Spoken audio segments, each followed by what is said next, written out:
Shalom, shalom, everyone. This is Akoba Asia, and welcome to my YouTube channel, the Shalom's Healing Ministry.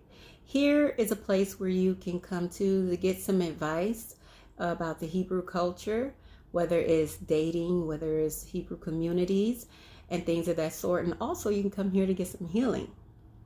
It's my expertise. All right, so let's talk about Hebrew camps and Hebrew cults and healthy Hebrew communities. Signs that you are in a Hebrew cult and you don't even know it. Let's hit it. Okay, so if you go to a Hebrew community and they want you to separate from your family and not talk to them anymore, and they want to cut you off from your family members, that's a sign that you're in a Hebrew cult and you don't know it. Another sign, number 2, if this Hebrew community asks you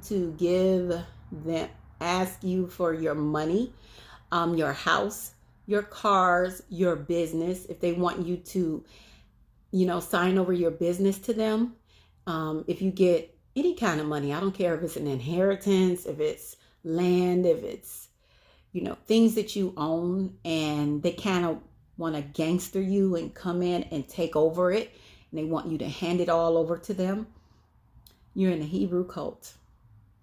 All right. If they tell you they are allowed to physically harm you, they're allowed to give you beatings if you don't follow their rules, that, one of the things they do, that they will beat you, you are in a Hebrew cult. Also, if they say that the men in the community are allowed to beat the women, no, that's not Hebraic culture. You, my friend, are in a Hebrew cult. If they don't allow you to ask questions where whatever they tell you, you have to agree with that interpretation of the Bible.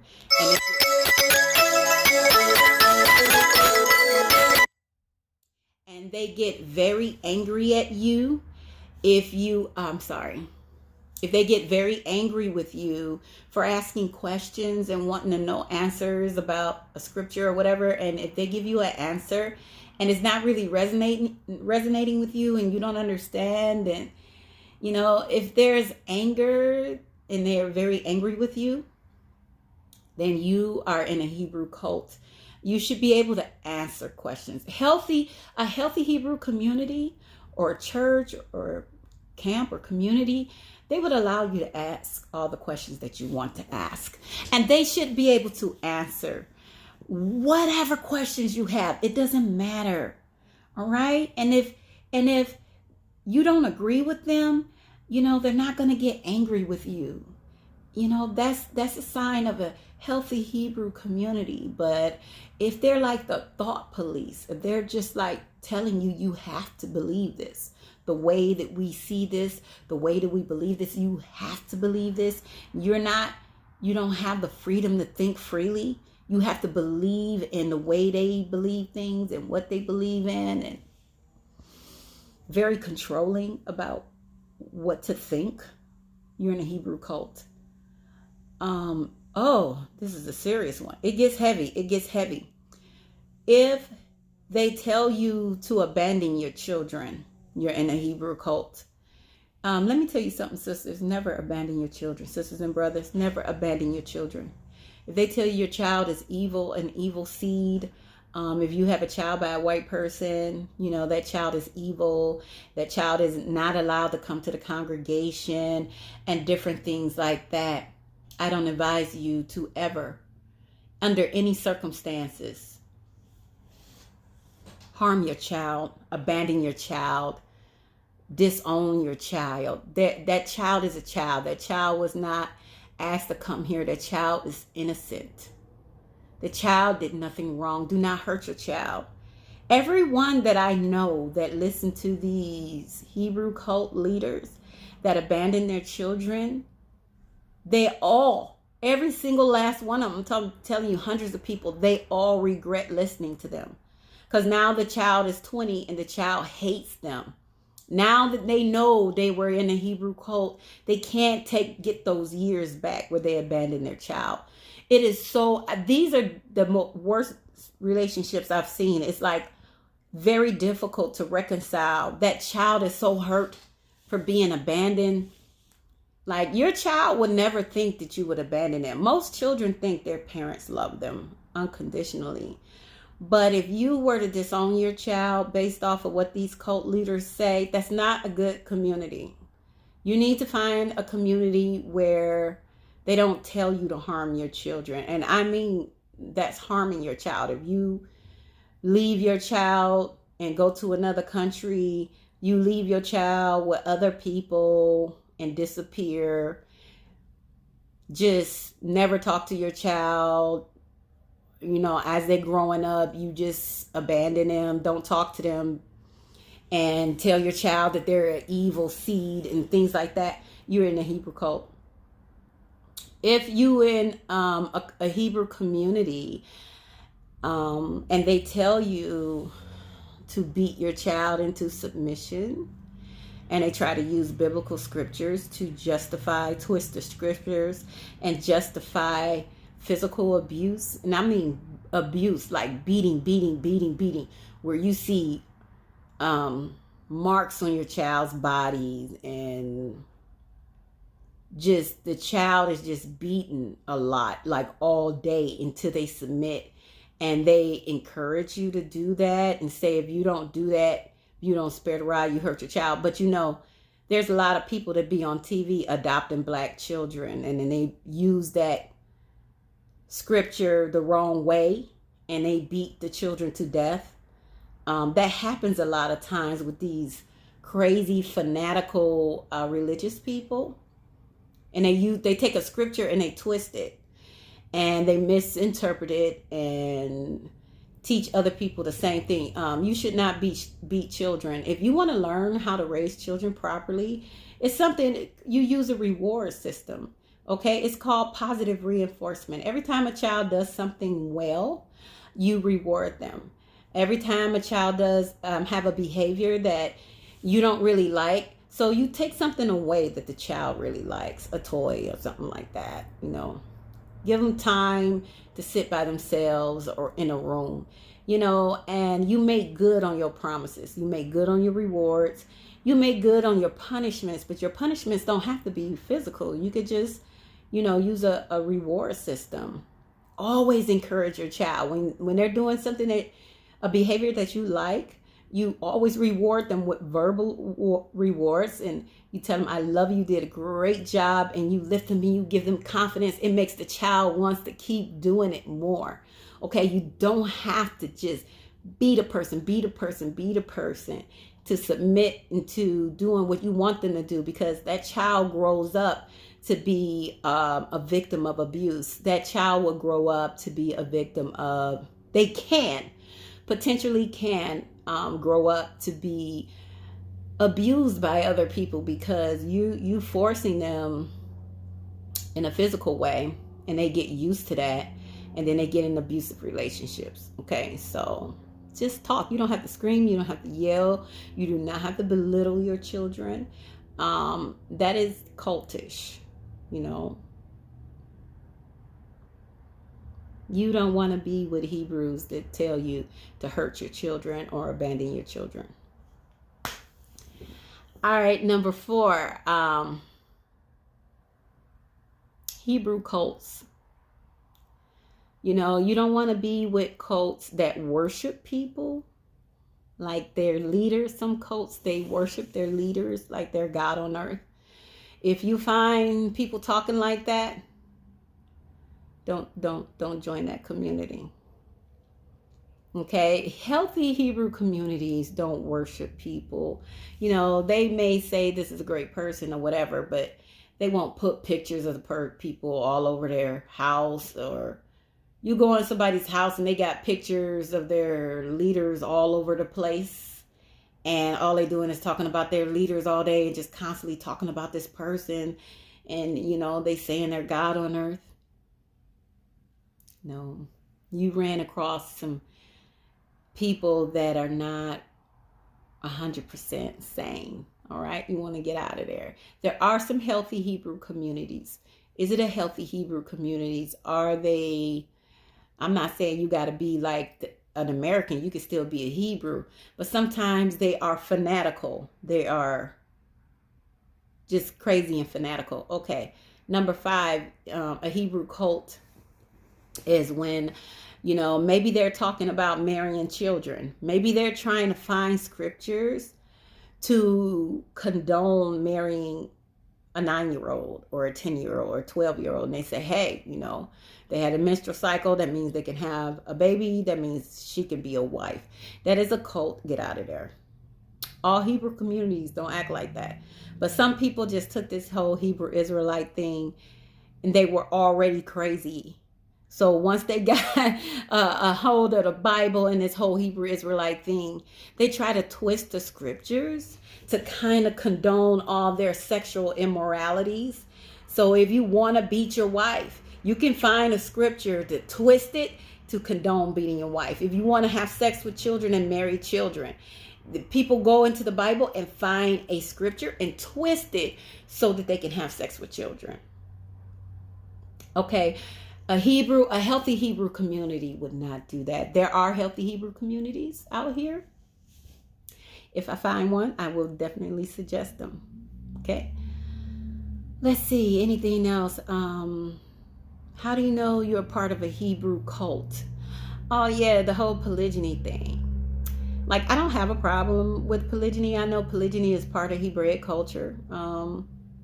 But polygyny is not a mandated thing. You don't have to practice polygyny.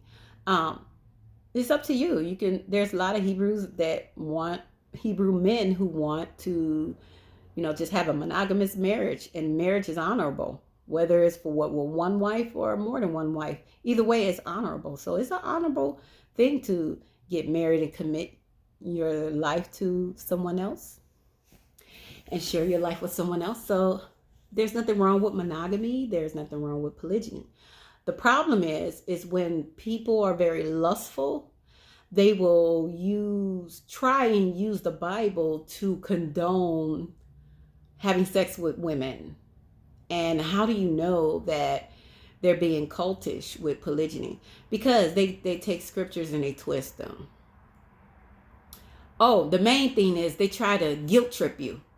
So this is one of the things that some men will say. They'll say, if you love Yah, you will let me have another wife. Or you don't love Yah and you don't love Yah's culture because you don't want me to have another wife. You're selfish because you won't let me have another wife. You being wicked, you being evil, you being a Jezebel. It's like all these kind of like guilt trips and tactics shame you. They'll shame you and question your love for your God and say you don't love God because you don't want me to have another wife. But there's no scriptures. So I would like for you sisters, just ask these brothers, where does it say in the Bible that I don't love God if I don't let you have another wife? I don't love God if I don't practice polygyny. Please show me in the Bible where it says that. You're not going to find it. It's not there. It's not there. What we do know that Yah created marriage between one man and one woman. And I believe it was a Hebrew later on down the line that on his own, he took on more than one wife. And as far as we know, the God of the Bible didn't say that he didn't want the men to have more wives. It was allowed, especially during Moses' time. It was allowed. But again, you have to start looking for the scriptures yourselves, sisters, and don't just assume that what somebody is saying is true. Open up the Bible and look at the scripture. Take the scripture to your moray. Always take the scripture to your moray, to your brothers that's covering you and people and elders that you trust, and say, hey, this brother told me this. And it don't sound real good. It don't make any sense. What do you think about this? I read it, and what do you think? Just double check what everything people are saying, because they're twisting things around and all their sexual deviancies. They're trying to use the Bible to condone. their sex addictions and some the pedophilia and beating wives and all the horrible things that no one likes. They try to use the Bible to condone the harm that they're causing on other people. And healthy Hebrew communities don't do any of this stuff. They're genuinely happy. All right, number 6, how you know you're part of a Hebrew cult and you don't even know it is when they tell you they don't go to the police. It's a problem. Because guess what? Sometimes Hebrews rape women in the communities. Sometimes they even kill. Sometimes they kill women. So you can ask your Hebrew leaders, like, okay, if you're looking at a Hebrew community and you looking to join them, they say they don't go to the police, they don't go to the oppressor, they don't go to the white people for help. So what do you do if a brother rapes a sister? What do you do with that brother? Where does he go? Do they have their own jail? What happens if somebody kills another person? Because it happens. And you guys don't go to the police. So what do you do? And I'm going to tell you, from my experience of 23 years of being practicing Hebrew and exposed to different Hebrew communities, they don't do anything. Somebody rapes somebody, the leaders, they don't do anything. Long as they don't rape their children, they're fine. But I'm telling you, don't listen to that. If somebody hurt you, harm you, beat you, rape you, go to the police. I beg of you. Go to the police. Go to the hospital, get a rape kit, and prosecute this person to the fullest extent of the law. This is heavy. But why am I doing this video? I have to do this video. You guys know I have the Shalom courting/marriage group. You guys know I have a group. For the past almost 3 years, I'm hearing stories when I'm counseling women from rape and all different types of abuse. There's women being raped and they're going to their community members and the community leaders are telling them, we don't go to the police. So what do? The brother just go free. Don't nothing happen to him. They just say, hey, don't talk to him. And you don't talk to her. And he just raped me. He just took my body, forced himself on me. And you guys are not going to do that. I promise you, they're not going to do anything. They don't do anything. I've never seen any Hebrew communities do anything when someone is raped. I've always seen them just brush it off, just let it go. So people raping and molesting people, they don't really know how to handle something like that. You bring something heavy to them like that, the leaders are all, they don't know what to do. They're just like, let it go. Just forget about it. Sometimes they make the brother go move to another state. Excuse me, you let a rapist free. You didn't punish him. So now he's emboldened to do it again. And he's going to do it to somebody else. He didn't pay. He didn't go to jail. He didn't do any jail time. So that's my advice to you, sisters, that you ask these Hebrew leaders, community leaders, these questions because they really want you to join their community. They do. And so they're recruiting and you have to ask the serious questions. What do you do in a case? Somebody get raped, molested, and or abused, even killed. What do? Do you go to the police? Unless Hebrews come up with their own army, come up with their own judicial system.